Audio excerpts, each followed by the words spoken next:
ਦੱਸੋ ਆਪਣਾ ਜਾਂਦੇ ਵੀ ਇੱਕ ਮਤਲਬ ਫਰੈਂਕਲੀ ਕਿਉਂਕਿ ਅਦਾਲਤ ਬਣ ਗਈ ਉਹਦੇ ਉੱਤੇ ਜਿੱਥੇ ਐਪਰੀਸ਼ੀਏਟ ਕਰ ਰਹੇ ਨੇ ਲੋਕ ਉੱਥੇ ਲੋਕ ਇਹ ਵੀ ਕਹਿ ਰਹੇ ਨੇ ਕਿ ਜੀ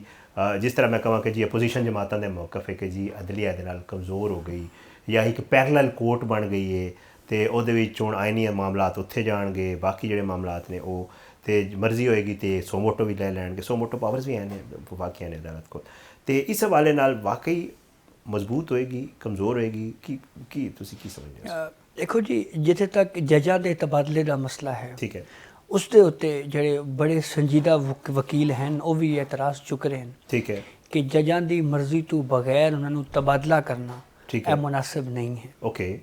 ਫਿਰ ਉਦੋਂ ਬਾਅਦ ਇੱਕ ਤਨਕੀਦ 27ਵੀਂ ਤਰਮੀਮ ਤੇ ਇਹ ਵੀ ਹੋ ਰਹੀ ਹੈ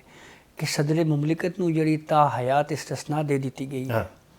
ਇਹ ਵੀ ਗਲਤ ਕੰਮ ਹੈ ਔਰ ਇਹ ਇਸਲਾਮੀ ਰਿਵਾयात ਦੇ ਵੀ ਖਿਲਾਫ ਹੈ। ਠੀਕ ਹੈ ਫਿਰ ਉਸ ਤੋਂ ਬਾਅਦ ਇੱਕ ਤਨਕੀਦ ਇਹ ਵੀ ਹੋ ਰਹੀ ਹੈ ਕਿ ਤੁਸੀਂ ਜਿਹੜੇ ਆਈਨੀ ਅਦਾਲਤ ਦੇ ਜੱਜਾਂ ਦੀ ਨਾਮਜ਼ਦਗੀ ਦਾ ਪਹਿਲੇ 7 ਜੱਜਾਂ ਦੀ ਨਾਮਜ਼ਦਗੀ ਦਾ ਤਰੀਕਾਕਾਰ ਹੈ ਠੀਕ ਹੈ ਉਹ ਬਾਕੀ ਜੱਜਾਂ ਨੇ ਇੰਤਖਾਬ ਤੁਸੀਂ ਕਿਵੇਂ ਕੀਤਾ ਹੈ ਕੋਈ ਅਸੂਲ ਕਿਸ ਦੇ ਤਹਿਤ ਤੁਸੀਂ ਕਿਹਾ ਹੈ ਜੀ ਕਿ ਸਾਨੂੰ ਇਹ ਜੱਜ ਚਾਹੀਦੇ ਨੇ ਤੇ ਇਹ ਨਹੀਂ ਚਾਹੀਦੇ। ਮਿਸਾਲ ਦੇ ਤੌਰ ਤੇ ਜਸਟਿਸ ਜਮਾਲ ਮੰਦੋਖੇਲ ਹਨ ਜਸਟਿਸ ਨਈਮ ਅਖਤਰ ਅਫਗਾਨ ਹਨ ਜਸਟਿਸ ਮੁਹੰਮਦ ਅਲੀ ਮਜ਼ਹਰ ਹਨ ਸਾਨੂੰ ਇਹ ਨਹੀਂ ਪਤਾ ਕਿ ਇਹਨਾਂ ਜੱਜਾਂ ਨੂੰ ਆਈਨੀ ਅਦਾਲਤ ਦੇ ਵਿੱਚ ਸ਼ਾਮਿਲ ਨਾ ਕਰਨ ਦੀ ਵਜੂਹਾਤ ਕੀ ਨੇ। ਅੱਛਾ ਓਕੇ ਠੀਕ ਹੈ ਤੇ ਸਾਨੂੰ ਇਹ ਵਜ੍ਹਾ ਵੀ ਨਹੀਂ ਪਤਾ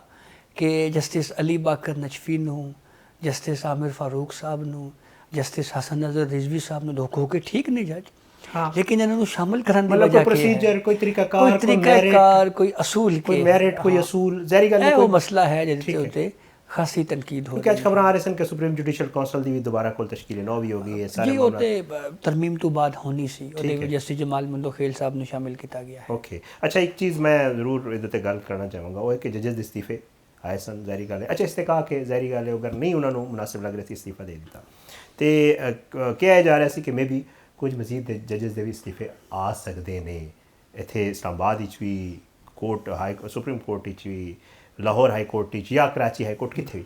ਤੇ ਇਸਤੀਫੇ ਕੀ ਨਜ਼ਰ ਆ ਰਹੇ ਕਿਉਂ ਰੁਕ ਗਏ ਨੇ ਜਾਂ ਨਹੀਂ ਆ ਰਹੇ ਸਨ ਮਹਿਜ਼ ਇੱਕ ਖਬਰ ਫੈਲਾਈ ਗਈ। ਦੇਖੋ ਇੱਕ ਤੇ 2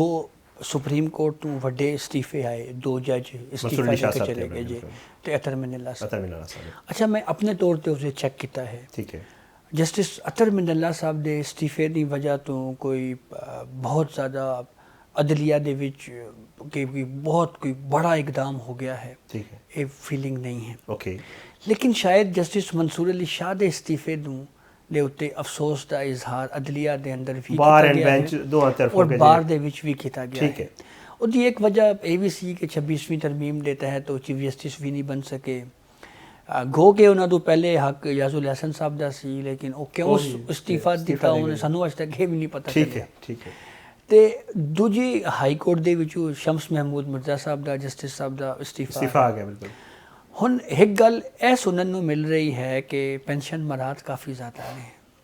ਇਸਤੀਫਾ ਦੇਣ ਦੇ ਤਨਖਾਹ ਕਾਫੀ ਜ਼ਿਆਦਾ ਹੈ ਉਹ ਤੇ ਸੋਸ਼ਲ ਮੀਡੀਆ ਤੇ ਵੀ ਚੱਲ ਰਿਹਾ ਹਾਂ ਇੱਕ ਤਾਂ ਇਹ ਮਸਲਾ ਵੀ ਹੈ ਠੀਕ ਹੈ ਜਿਹਦੇ ਤੇ ਉੱਤੇ ਕਹਿ ਰਹੇ ਨੇ ਜੀ ਕਿ ਕੁਝ ਕੈਲਕੂਲੇਸ਼ਨਾਂ ਵੀ ਲਾਈਆਂ ਜਾ ਰਹੀਆਂ ਨੇ ਮਿਸਾਲ ਦੇ ਤੌਰ ਤੇ ਇੱਕ ਇਹ ਖਬਰ ਵੀ ਸਾਹਮਣੇ ਆਈ ਹੈ ਜੀ ਕਿ ਹਾਈ ਕੋਰਟ ਦੇ ਕੁਝ ਜੱਜਾਂ ਨੇ ਪੁੱਛਿਆ ਹੈ ਇੱਧਰੋਂ ਉੱਧਰੋਂ ਕਿ ਸਾਨੂੰ ਜਰਾ ਦੱਸੋ ਸਾਡੀ ਪੈਨਸ਼ਨ ਤੇ ਬਾਕੀ ਇਹ ਕਿੰਨੇ ਪੈਸੇ ਬਣ ਜਾਣਗੇ। ਅੱਛਾ ਠੀਕ ਇਹ ਵੀ ਕੋਈ ਮਸਲਾਇਲ ਉਹ ਚੀਜ਼ਾਂ ਹਨ ਜਿਹੜੀਆਂ ਮਤਲਬ ਉਹਦੇ ਡਿਫਰੈਂਟ ਰੀਜ਼ਨਸ ਨੇ ਜਿਹੜਾ ਮੁਖਤਲਿਫ ਰੀਜ਼ਨ ਹਨ। ਅੱਛਾ ਇੱਕ ਰੀਜ਼ਨ ਇਹ ਹੈ ਜਿਹੜੀ ਕਹਿ ਰਹੇ ਜੀ ਕਿ ਕੁਝ ਜੱਜਾਂ ਦਾ ਇਹ ਖਿਆਲ ਹੈ ਕਿ ਸਾਨੂੰ ਸਿਸਟਮ ਦੇ ਅੰਦਰ ਮੌਜੂਦ ਰਹਿਣਾ ਚਾਹੀਦਾ ਹੈ।